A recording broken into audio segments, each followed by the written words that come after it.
Hi everyone, in today's video I want to talk about marketing, business and focus on small business owners. How do we start building our sales funnel? Where should we invest our money? How do we choose platforms? What KPIs we should focus on? How do we hire agency, freelancers? And I have an awesome guest. I know him for a while. He's a professional marketer. He's been in marketing for many years. He worked for many agencies and in the various industries, different client sizes. And I think he can tell us a lot about what it feels like when you're just starting from scratch. I'll let him introduce himself. Leon, thank you for coming. Tell us a little bit what your role is right now, how you started in marketing, why marketing, what do you do?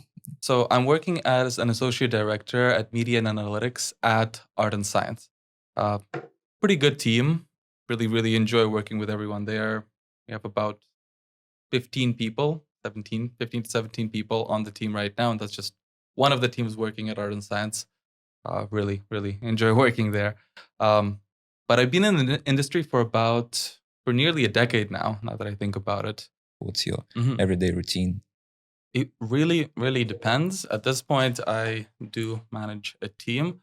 And at the same time, I am also on a few account calls as well. And if there's any technical issues, I jump in and help the team as well. For our department specifically, we do paid advertisements. So Google, Facebook, LinkedIn, TikTok, what have you. So everything related to that, plus analytics, plus any insights from analytics or from the paid ads and how they integrate together, really. Why marketing? Why agency? Well, I think it all started because I was just really curious in people to begin with. And then in addition to that, business and structural aspects. So initially I went to school for business, and there I specialized in a few things, essentially everything except accounting. So finance, information systems, and marketing. And initially I was curious about marketing, but I thought it's a little bit wishy-washy. So I happened to stumble upon this niche of digital marketing that combined data and analytics and really tangible strategies together with some of the marketing concepts and understanding people. So, and then right from the get-go after graduating, I went into an agency, and that's where it all began, the whole agency life, as people within the industry so lovingly call it. How you start? Is it Google, Facebook, or what was your first platform?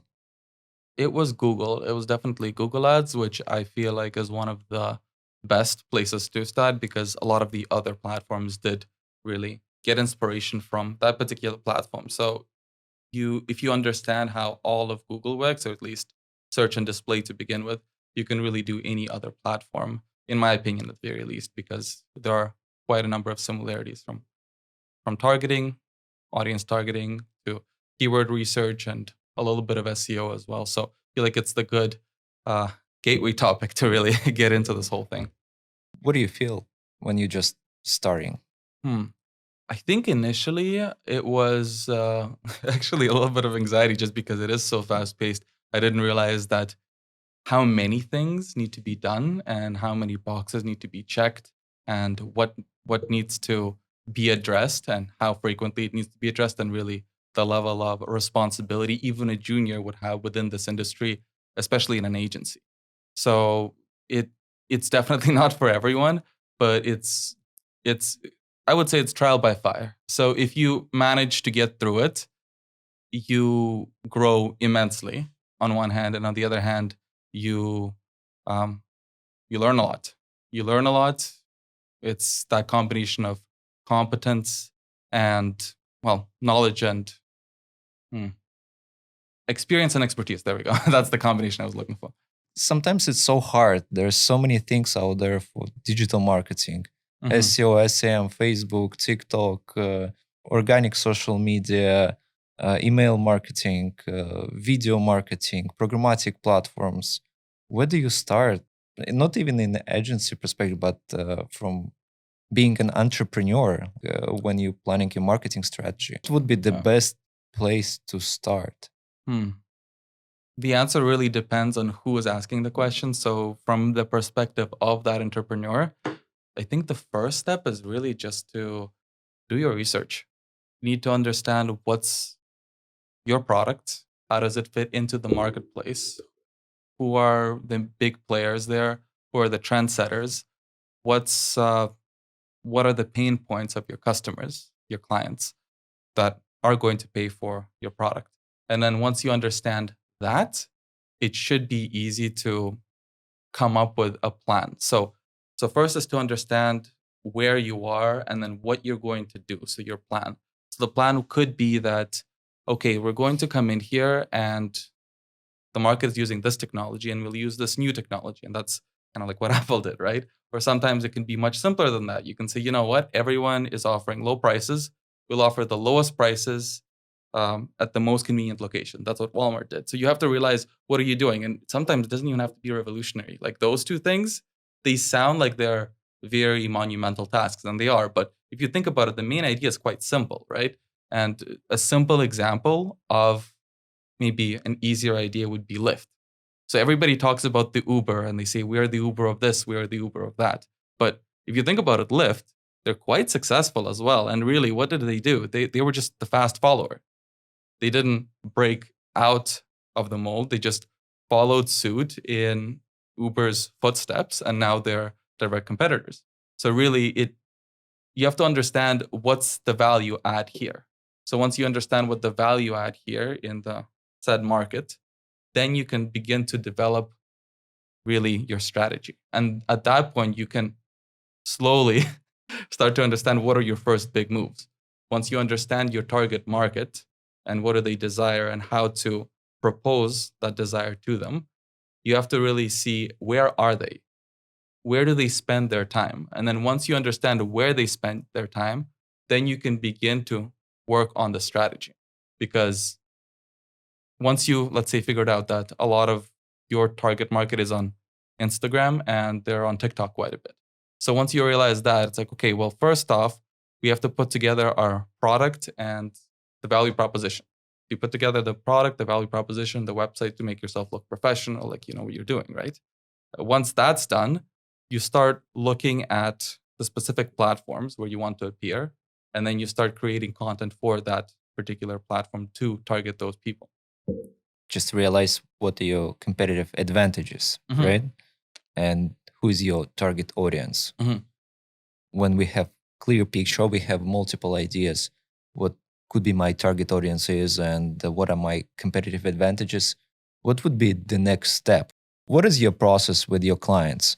So you have a new client. Let's say he has a e-commerce store, like he sells socks, and let's imagine it's some unique material. To what would be the best platform to start, or maybe you do some A/B testing? How you approach it? So it really, again, depends on what the product is. If we're talking about an e-commerce store, I would say yes. Maybe creating new content wouldn't be as big a priority, because if it's so two separate answers. So specifically for a service-based business, I would say you have to start with content, because unless you have about $1,000 a month to spend on ads for at least 6 months, for trial and error and figuring out the perfect target and whatnot, and maybe A/B testing the website a little bit, at least 6 months, ideally 12 months, I wouldn't suggest even considering paid media strategy. And from there, so that's one option. The other option is if you're an e-commerce brand, in which case I'd still suggest the same minimum, but then the goals would be very different, because there isn't really, you don't have to work with the sales team to complete the sale. At this point, you just need to get that return on ad spend. So you figure out what your margins are, you figure out what your return on ad spend should be, and then you run a test on multiple platforms. Potentially, initially, give it $500 each, depending Mhm. again on the cost per click. But assuming it's not anything crazy like $10 or something, let's say it's closer to five. Uh, that should be enough data within a month or 2 months' time to figure out which platform works best and which platform you can expand on. Yeah, I like this topic about budgeting because I get a lot of clients who want to test something out. But what would be the ideal budget? What budget you would suggest to start with, and what would be the minimum? Rule of thumb would be at least $500 a month for each individual platform. Mm-hmm. And in terms of benchmarks, your data will tell you what the benchmarks will be. Because if you test, let's say, 2 or 3 different platforms for a duration of, let's say, 3 months, you're spending quite a bit of budget on one hand. On the other hand, you're getting quite a bit of data from all of these platforms. So once you see the variation of data, you really benchmark against yourself or against your own performance. So that's, I guess, the tricky part is that the product has to be good. The website has to be good. You need to be able to sell it well. But then once you have some traction, you can see what's the most effective. And then you can funnel your budget that way. A simple example comes to mind, actually. So on this one occasion, there was an e-commerce client, and they were spending about, let's say, $2,000 a month. It was a good product, good website. And What was the product? it was in an automotive industry. So it was a type of a car part, a customizable car part that would be very specific to different types of vehicles. So we ended up scaling them from $2,000 a month to $30,000 a month within a span of maybe 3-4 months, and with return on ad spend of 10. So for every dollar that they put into their digital ads, they got $10 worth of revenue, which is quite sizable if you think about it. Then it means before you start even thinking about any paid efforts, you have to build the right foundation. Yes. And when it comes to right foundation, obviously website, a good looking website, right now you can use builders like Wix, Squarespace, Shopify, WooCommerce. WooCommerce. What else? What else is essential these days? It's a good question. It's all about the minimum viable product, right? So I think initially you need to. So let's say let's say the client that came to us, they didn't have a full foundation yet by the time they came to us. So initially, the first step would be to, okay, let's focus on this one subset of products that you think will be the best performers. So once we have that section mapped out and we made the product pages, they have all the information, you have the images, all the images are good. Sometimes you have some watermarks, you have all the specifications. So in this case, it was list of all the models and all the years of the models that this particular product would fit. So having that, as well as at least a very general description of how to install this product, would be the first step.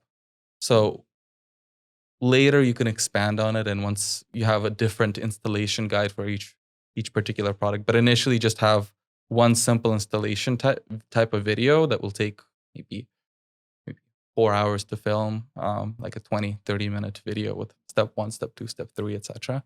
And once you have that, you have a good looking website, it loads adequately, like not too slow. That should be enough of a foundation. A little bit about us, of course. That should be enough of a foundation for an e-commerce site to start. So then you can actually start to run ads, and then once you have a specific amount, you can allocate it the budget accordingly. So it means for foundation, it's a website, intro video, where you talk about product, describe all the features, and then you can test out some paid ads, right? Don't you feel that sometimes it's way easier to create content and prepare this foundation for e-commerce? Yeah. But when it comes to services, it's way harder. What would be your process if someone comes to you and asks to promote services? I think at that point, what the individual is selling is not really the service, because the service can be bought anywhere. They're selling the confidence. They're selling themselves. They're selling their brand. They're selling that the security the individual will feel that working with them will basically make this particular section of someone's life simple. They don't have to worry about it. It's taken care of. So at that point in time, I would say there was no easy way to do it. It's just about creating a very strong brand and creating content, which is a very big Yeah. hurdle for a lot of these service-based efforts to really pass. So content and largely meeting their target audience where they are. Similarly to how we discussed before about any entrepreneur, you have to meet the customers where they are. So before, it used to be blogs. You'd write these really long blogs that would be really helpful, really informative. But at this point, I don't think that many people are reading blogs. Yeah. So you have to figure out what is the medium that people use. And once you figure that out, you create a message that you want to your audience to see in the medium that your audience consumes information. So what you are suggesting is when you're in a service business, Mhm. you have to prepare bigger foundation. Yes. You are the product, so that's why you Mhm. have to create this product first, Mhm. then to be able to sell it. Yes and no. Yes, because that's exactly what I'm suggesting. But in a way, it really depends how you think about it. Because any individual product, if you think about any physical product, you'd need time, research and development, figuring out the shipping, figuring out the packaging, making sure the packaging is consistent with the brand, picking the colors, etc.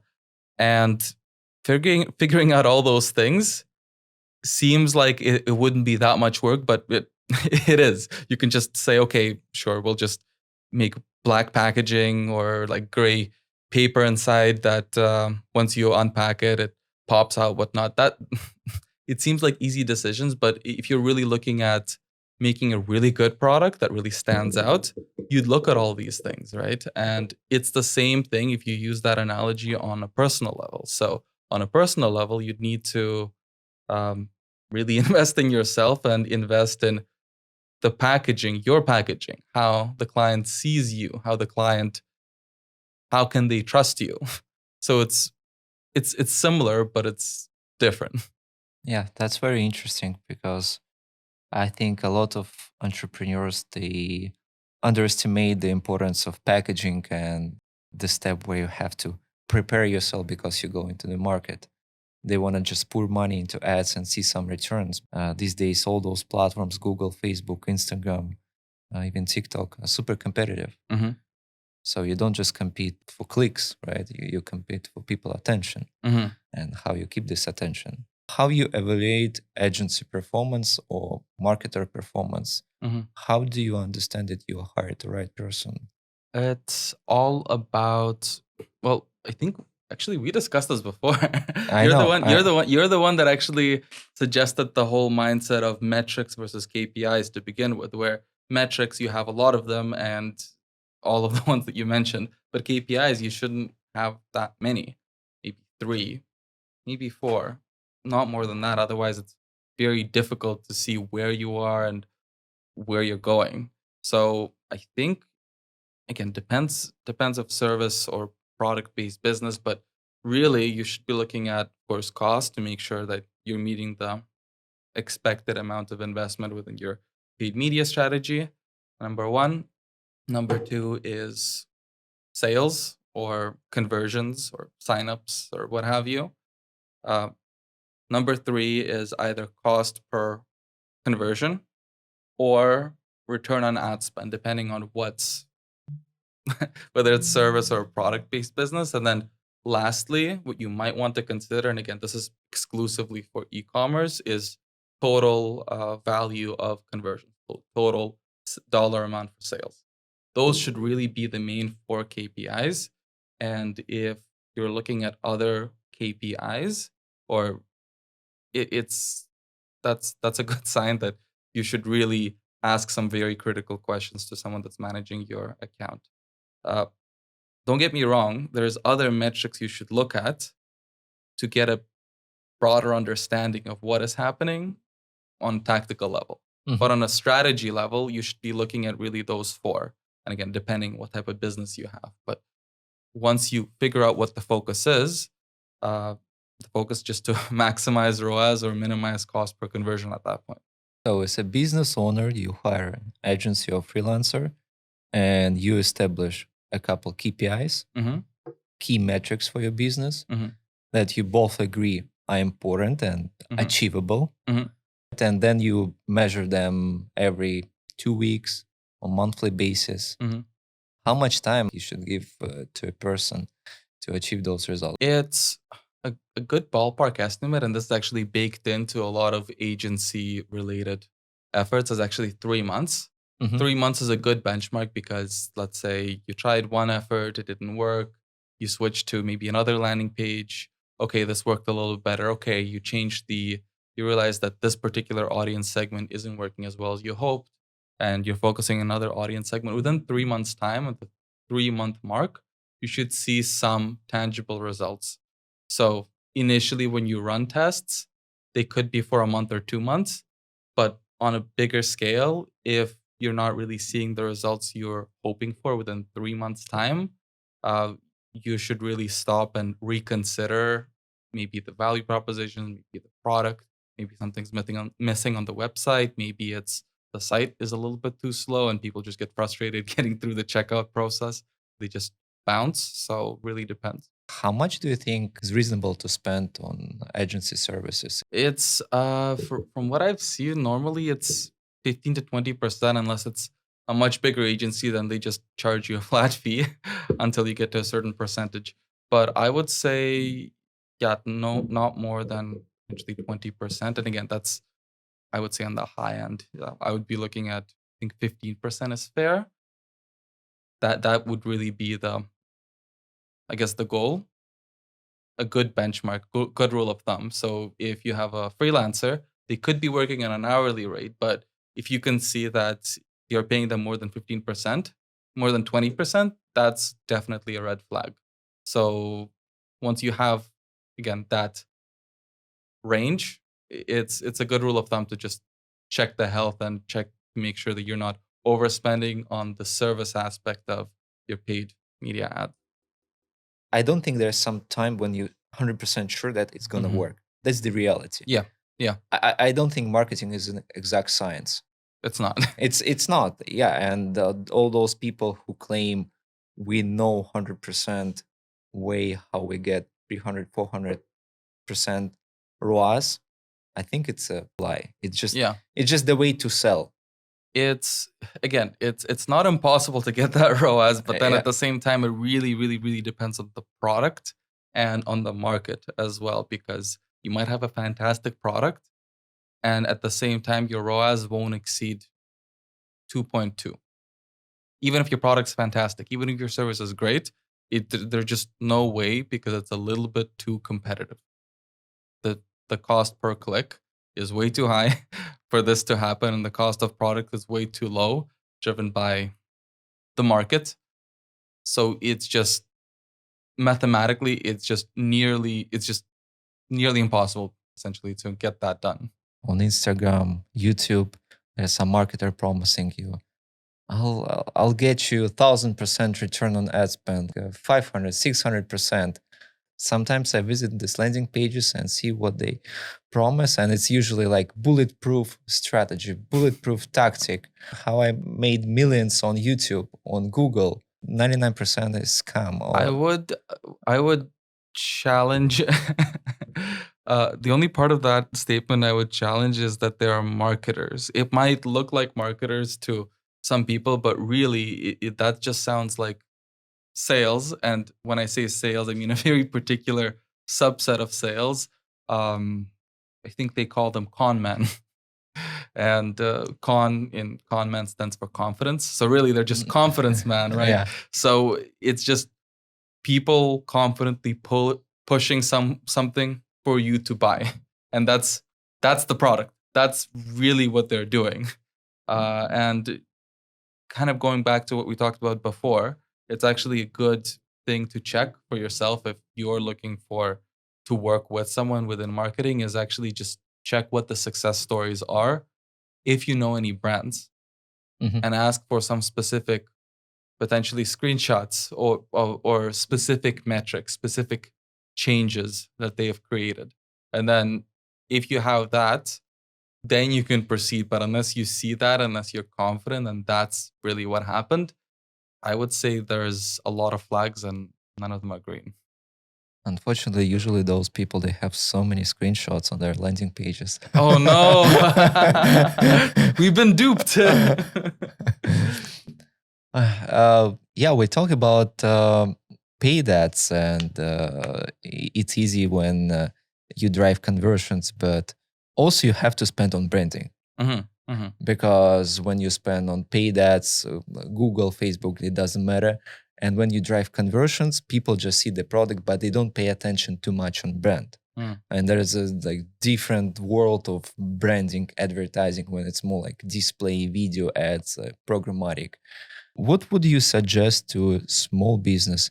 Is it even relevant to them, or is it branding ads just relevant for big corporations such as Pepsi, General Motors? I would actually agree with that. I think unless you become a mid-sized business and you are spending close to, let's just use ballpark numbers, you're spending 5 figures on your ads a month. Unless that's the case, I would say forget the word branding paid ads entirely. That, as far as I'm concerned, doesn't exist for you, because you need to earn your stripes and you need to become a big enough fish for yourself to really explore the ocean. At this point, you're looking to grow initially, and once you have grown and you have some notoriety, if you will, then it might make sense to try branding efforts. And at that point, it might make sense to try some conquesting efforts, some competitive efforts as well. So when we say about paid ads, it means we mostly talk about conversions. When Mhm. our ultimate goal Mhm. to drive sale or drive booking or call on the Mhm. website, is it possible that sometimes your bottom funnel doesn't work because you don't have the top, you don't have the awareness, especially when it comes to new services or SaaS business? Yeah, yeah, that's at all. That's completely possible. And I think at that point, it's more of an education piece. It's like you wouldn't know that you need a product if you don't know such a product Mhm, exists. And at that point, it's you need to look at marketing holistically, not just as a mhm, paid media side of things. That's when you need to potentially work with a PR company, potentially work with mhm. some influencers, some really big brand names, if at all possible. And maybe appear on some sort of events for your particular market initially, and get people talking, get people aware of this potential solution. But still try to grow your top funnel organically, and then That's right. focus your paid efforts That's on right. the bottom part of it. Hmm. Any platforms, new platforms or strategies, tactics, secrets you can share? Well, there's been a lot of buzz about TikTok Hmm. and Reddit as well. Two good platforms. Reddit, I feel like right now it's a little bit tricky. It's still, I would say, in its infancy. Potentially down the road could be a very interesting platform. And TikTok also surprising, the variety of people on there. It used to be just really the teens. At this point, there's younger and I would say middle-aged adults are on there as well. So could potentially be a good avenue in terms of the effort. But I would say the most important thing is try to have a bit of an open mind, because you you don't you don't want to put all your eggs in one basket. You never know how effective Hmm. another platform could be for you. What's your biggest success story in terms of return on ad spend? Hmm. Doesn't matter what industry or client. There was a particular client that we scaled to about 30K. It's a different client, also based in US. We scaled them from 2 grand. Yeah, that's no. There was another client that we scaled from 4 grand to about 30 grand, with about approximately the same ROAS of like 11, so Hmm.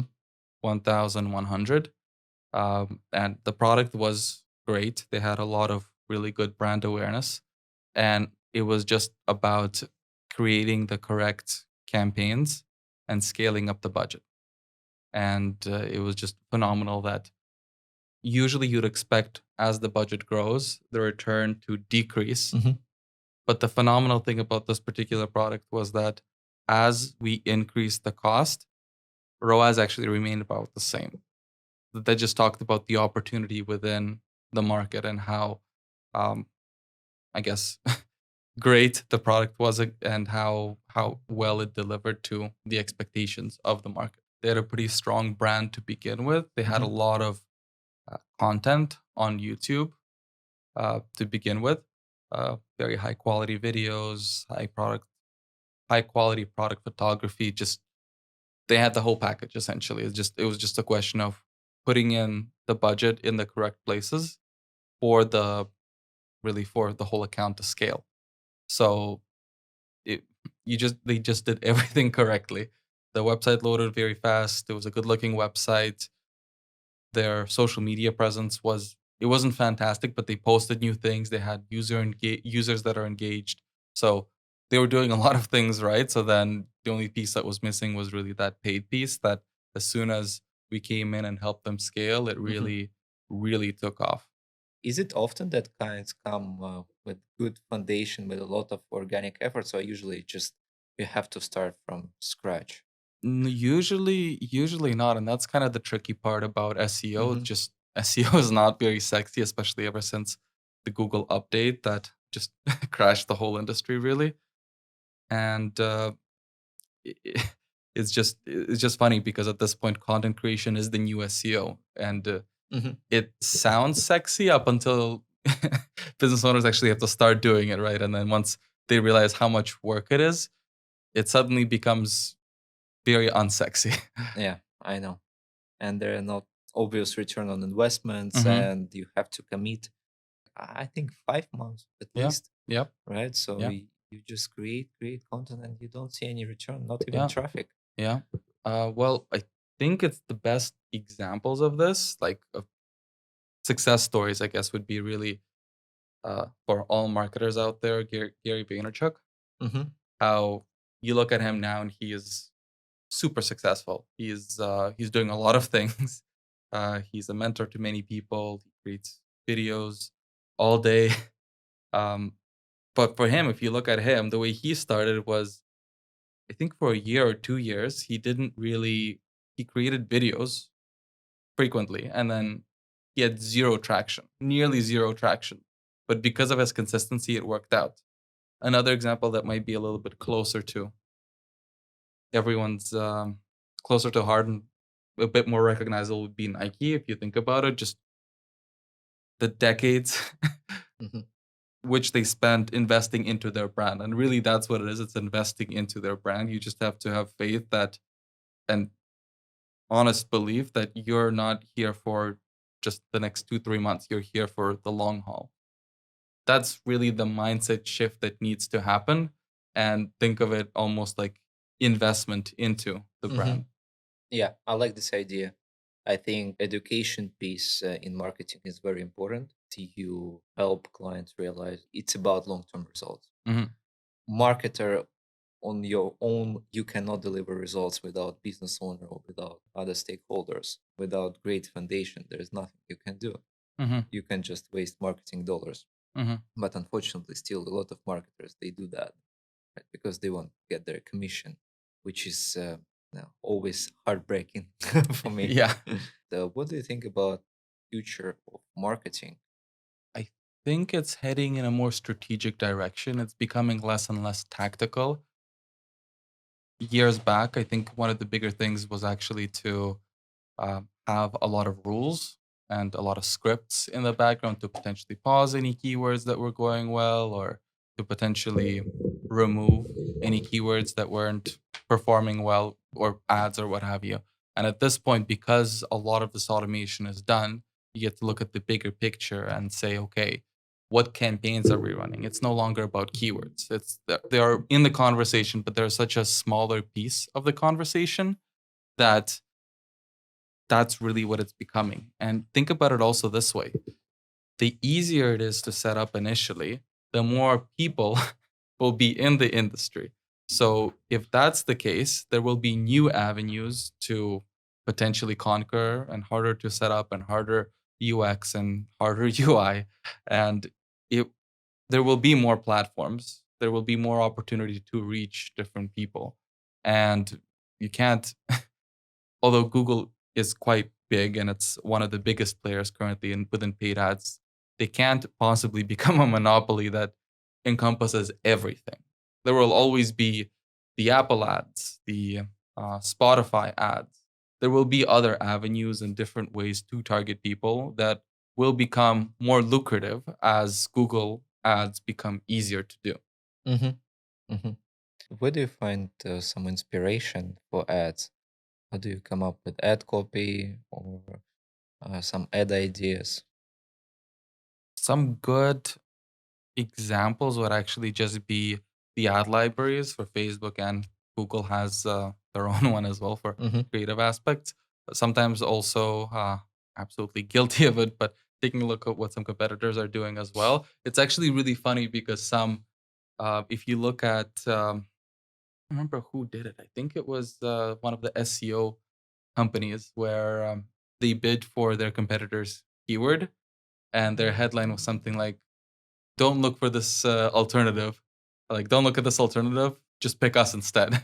Something on those lines. It was Mm-hmm. very much tongue in cheek, but really creative way to approach this idea of being competitive and bidding against your competitors for those particular terms.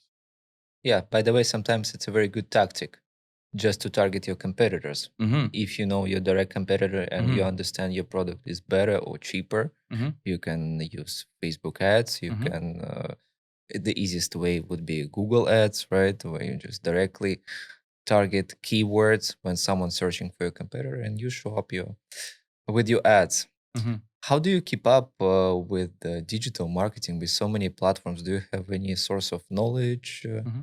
There's quite a number actually of articles. Um, WordStream is great. They have some really good Mhm. content. Um, Google's blogs are actually really good in terms of some Google updates. Potentially following Facebook on LinkedIn. Sounds paradoxical on LinkedIn, but anyway, in order to see some of the updates that they have in their platform. Mm, and it really, I guess, depends, right? If you would be looking for something a little bit more, let's say, organic based, you might want to take and literally website growth oriented, you might want to take a look at uh, some YouTube videos of some SEO tools. Like Moz is a great example of Yep, I like wealth Moz. of knowledge. Ahrefs is fantastic. There's some experts as well that talk about from their own personal experience as well, but it's just very much on a case by case basis if you want an opinion about a specific aspect that just came up as opposed to anything else. Um, Search Engine Land, Search Engine Journal, those are also really, really good for just overall industry information, just because the research that goes into it and how well it's written and just the amount of information as well. That's just astounding. But to pass it on to you, what are some pitfalls of some entrepreneurs or smaller businesses that you've seen in your experience? I think you had a point about long-term goals Mm, and commitment. And I think the biggest problem what I see for small businesses is impatience because people won't get results right away. There's so much information out there, and that's why I ask you this question about those fake marketing gurus that over promising you results. I understand what they're trying to do. They want to sell you a course, $10, $50. So altogether, like you spend 50, 100, like $200 on those courses. mhm, How to create a Google ad campaign that crushing it. But ultimately, like it's just a scam. They just will scam you, right? So you're not gonna make it. It's not because the Google ad doesn't work. It's just because the industry doesn't work like that. It mhm, takes time. Sometimes people they don't realize, especially when you are not in marketing, how many ads are out there, how many ads people are seeing on daily basis mhm, on smartphone, on your laptop, on your computer, on your TV, like billboards, or how many media channels people see. For small businesses, that's a harsh truth to realize that $1,000 or $600 isn't enough. As you said, like minimum budget, how much? $2,000 a month. And you should expect to spend it for the next couple months before you see your first results. It's a hard pill to swallow because I understand, like when you create a product, you expect that people will love it regardless. You know your competitors, and I know as an entrepreneur with a SaaS product, I expect people to love it right away. But it's your baby. They should love it. It's my baby. They should love it. But it takes time to convince them that I'm better than competitors. And it's not enough just to drive them to my landing page, show them my video. It's not enough to show them my video once or twice or 3 times. So first step, they go through demo, then they sign up for 5-day trial. Maybe we have a meeting. I show them how the platform works. Then I establish some trust. And yes, I think long-term commitment, creating lots of content, because that's the only way how you win in this game, because you can drive people to the website, but if website is empty, there's no way you can convince people.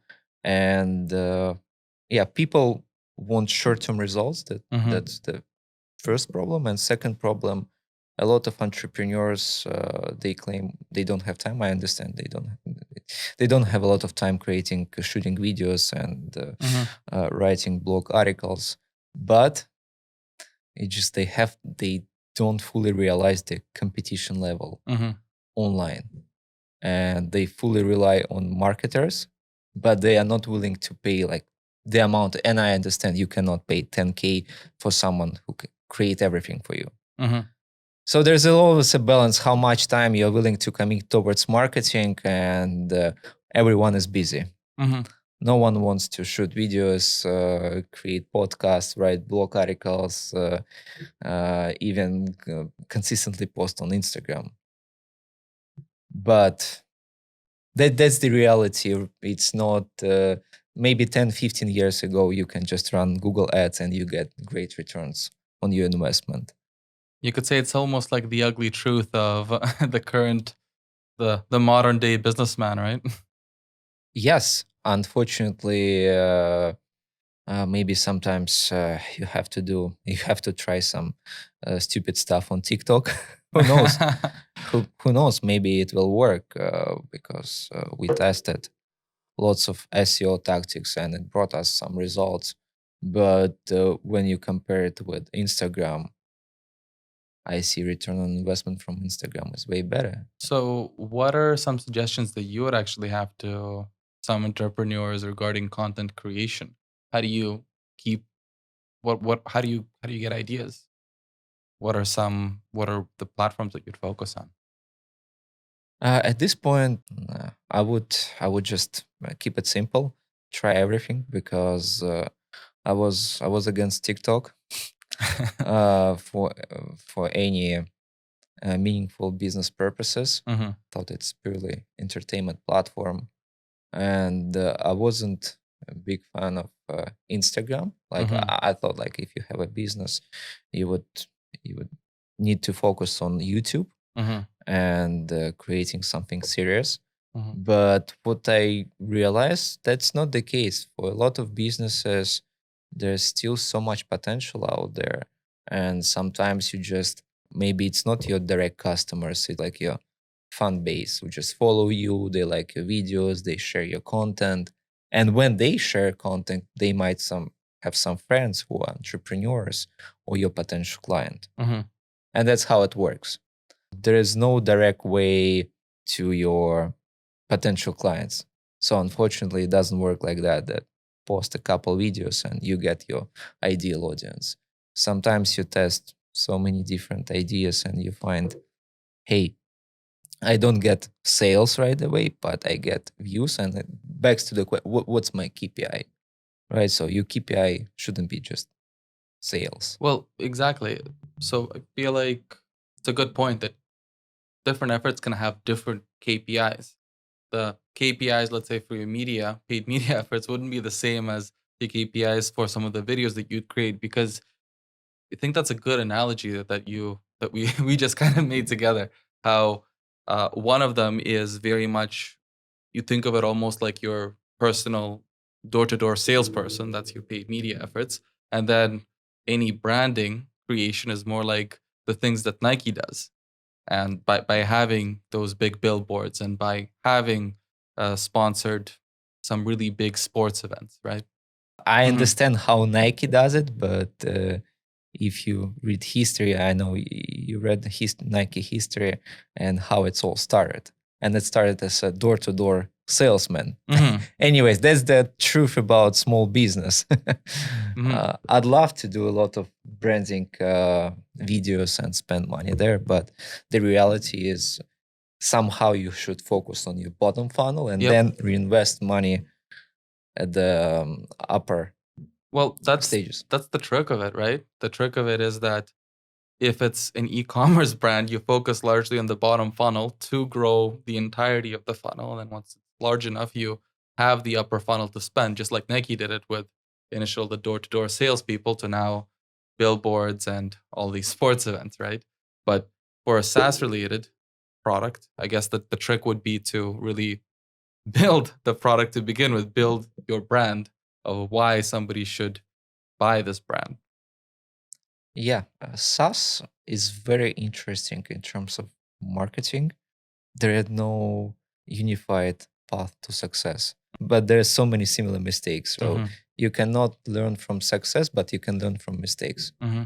That's very important when you create content, Hmm. because sometimes you see some great pieces of content your competitors produce Hmm. and you try to recreate it yourself and you fail just because it just doesn't work for you, even though you're in the same industry. Hmm. How you find your niche, your audience, and unfortunately, there's only one way, just to test things out, test different platforms. That's where a lot of entrepreneurs fail. They don't test it long enough, or they don't test a lot of platforms. They just test it's Instagram. They post for a couple months. They say, "Hey, I don't have sales." It doesn't work. It's very hard to convince people that you have to create something on top of that. Hey, I'm already spending money on ads. Mm. What else do you want from me? So, if you had one wish to make for all the entrepreneurs out there, you could wish one thing for them. What could you wish for them to do? Something that's in their control, maybe. I think the key of being entrepreneur for me is just being curious. I think curiosity is the main thing in entrepreneurship, and that's what should drive you. And what this helps you in marketing. You have genuine feeling that you're curious about how TikTok works and what sort of video you can produce that would be interesting for your audience. That's how it's all started. Hmm. If you don't have this genuine intention to make something great, all those social media efforts they won't work. That's the reality. Of course, it's different for bigger brands because they already have some image, they already have some audience.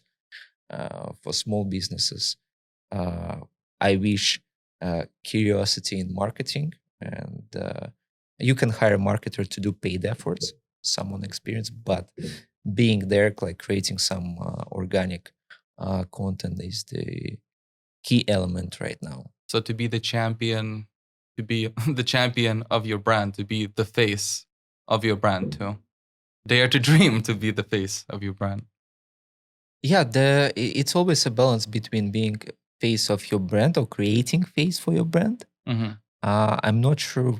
Of course, uh, it's more effective short term to be face of your brand, but long term, of course, it adds burden on you because you cannot focus on your internal business processes because you're always out there.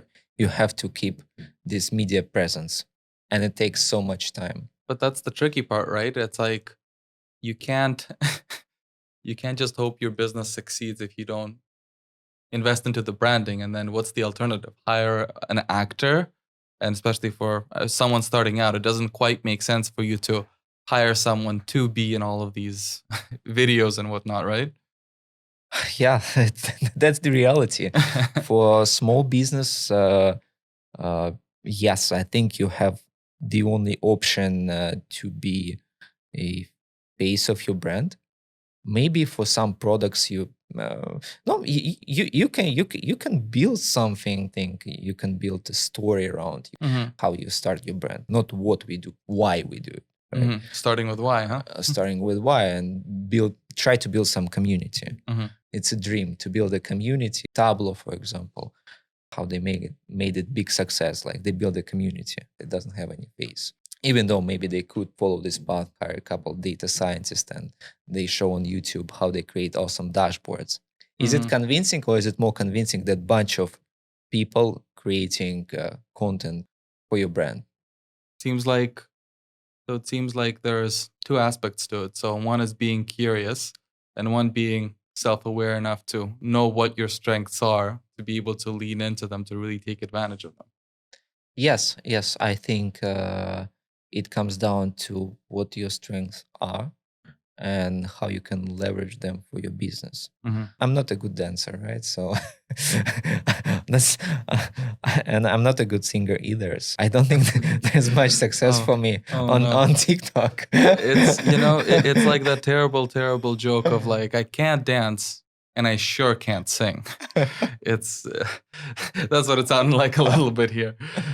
We need some media presence. We are trying to find a different path for us. Maybe some of my competitors, they can dance. Maybe you can TikTok dance. You don't know. You haven't tried yet, have you? Yes, that's a good point. I haven't tried. I'm not that desperate. um, Everybody has a price. I'm not sure what would be the return on investment. I'm getting decent views from just talking about marketing so far. Maybe you can combine the two ideas together, you know? Yes, that's a very unique approach. No one ever done it before. Exactly. That could be your in. Almost every time we get small business as a client, we always suggest like, yeah, we have to produce content, and everyone like, yes, we understand, we have to produce content. And then like it's time, like, okay, what type of content are we going to produce? And then you give them list of topics, and they're like, well, should myself should I talk to the camera? Like, yes, you can pay us, we can talk, but it's your business.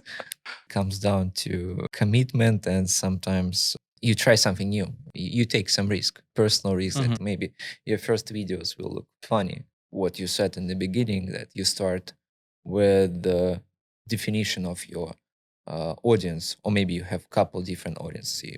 Maybe you can test them, and what's your competitive advantage? What can you offer to them?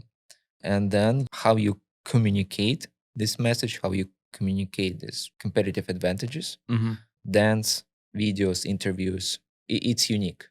It's unique for everyone. Hopefully, I don't need to dance in the nearest future. But we will see. Maybe you'll want to dance. Maybe you'll be inspired. You don't know. What should be your benchmark? How much you spend until you realize this platform doesn't work for us, this audience doesn't work for us, or I haven't convinced them enough. I haven't spent enough time convincing them that this is the right product. You said 3 months. I agree. I think 3 months is a good time span to look at the metrics and see how people react on your message. I think the biggest thing that people don't realize is the amount of time it takes to set them up initially and setting them up correctly. And it's not a difficult task. It's just there's so many options. It becomes quite tricky. And again, the copy is just, writer's block sometimes. You only have certain amount of characters or certain amount of characters you should use or whatnot. So in that regard, I don't know, getting a little bit of help can go a long way. What we said in the beginning, marketing isn't exact science. It's like almost an art. An art and a science, really. Yes. So you look at the numbers, and then you see, oh, what else I can come up with? And then you're trying to find this, what's the most creative way and what's most profitable way to spend what's the most creative way to spend money? Go to casino and put it all on black. Yes, yes, that's That's what it sometimes feels like when you're picking an audience. absolutely. For some entrepreneurs, it more feels like a Russian roulette. So you spend 2,000 every month, like you test different audiences, and you never know. I think curiosity, that's the main characteristic of you Yeah. as an entrepreneur, marketer. Yeah. Because when you try and fail, what keeps you going? Yeah. Just like curiosity. Like, okay, maybe we'll fail a couple more times. But Good thing in real estate, there is quite a bit of room to really, you can really target anyone on one hand. And on the other hand, there's quite a bit of room to really experiment and find your market and really be successful in it. I mean, as long as you have enough commitment. yes, it's a very interesting market, and sometimes I feel sad when I see so many real estate agents. They just post same stuff, and there's so much potential Mhm. because you meet people. Like in marketing, like maybe we still have a lot of stories, but mostly like you talk to a screen, right? You look at the numbers. But in real estate, you meet with people. I think there's a huge potential for building a personal brand, unique personal brand, and not necessarily you need to talk about real estate or mortgages, right? Those like very typical topic. You can talk about people and how you change their lives. But I see, of course, some agents who do that. Like, yeah, they find great success on social media, and I'm a big believer that you can build a real estate business entirely based on social media following, Mhm. not even paid efforts, just purely organic. I think it was great conversation, and I want to ask you, for small business owner, for entrepreneurs who just start their business, or for real estate agent, what would you suggest from our conversation? Key points. Where do you start? How do you proceed? How do you build online brand? How do you grow your business? Considering that you have limited budget, limited time. I would say get curious. Number one is get curious and experiment with different platforms and whatnot. Second is build your brand. That would be the biggest thing. It doesn't necessarily have to be this amazing website with a lot of different pieces of content. Maybe that's not what your audience is. Maybe having something simple in terms of the website, just headshot, a couple of success pieces, done. That's a couple weeks worth of project. And then just focus on the brand and delivering the value. As you learn things, you can even share them with the audience. So, yeah, so number one is build. So be curious, build your brand, and last but not least, deliver value. And I think we talked a lot about audiences Hmm. and the importance of your understanding who is your ideal customer Hmm. and what you bring to the table. Hmm. And it doesn't matter if it's e-commerce, if it's a lawyer service, real estate agent, if it's a SaaS platform. You know your target audience. If you don't know your target audience, you test a couple different audiences, and then you try to deliver them some maybe different values. If you're not sure which one will resonate more, That's right. I think we talked about audience first. Then we had conversation about Competitive advantage. competitive advantage, like what would be your competitive advantage for your ideal audience. Hmm. Then about budgets and the idea of focusing on the bottom funnel, that Yep. you when you just start, you don't invest too much in branding, or maybe you don't invest in branding at all. In paid media branding, to be Yeah, specific, yeah, because you invest in it through organic growth. Yeah. yeah. So budgets in terms of media, and then your personal brand, investing time and effort into your personal brand. Yeah. So if you look at the funnel, our top funnel, you produce like some organic content, videos, podcast, write blog articles, infographics, whatever you can. Uh, you leverage your strength, right? How you deliver your competitive advantage to your ideal customers. Then when you start getting some money from the bottom part, like from your paid ads, where the idea, like you, whether it's if it's e-commerce, we drive sales. If it's service business, it's leads. How we convert those, and we reinvest this money gradually. We start investing a little bit in branding, so we boost our Mm-hmm. organic content, right? Mm-hmm. And then I like this point about not overcomplicating your foundation, because when you're just starting, a lot of people, they spend so much money on website. Sometimes realtors, they spend 20, 30K on website. Mm-hmm. I think it's useless. I think realistically it's useless. Website at this point, I don't think it will generate so much value for you. Mm-hmm. I think social media is a new website.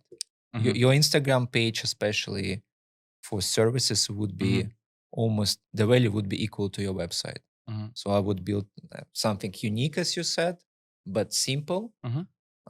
that represent your brand, your competitive advantage, and just go from there. I think it's better to spend money on ads, drive drive your bottom funnel, test audiences, and then reinvest. What else? I think Uh, that's it. I think we nailed it. yes, I think, and being curious along the way, because that's what keeps you going. Well, it was a great conversation. Thank you for coming.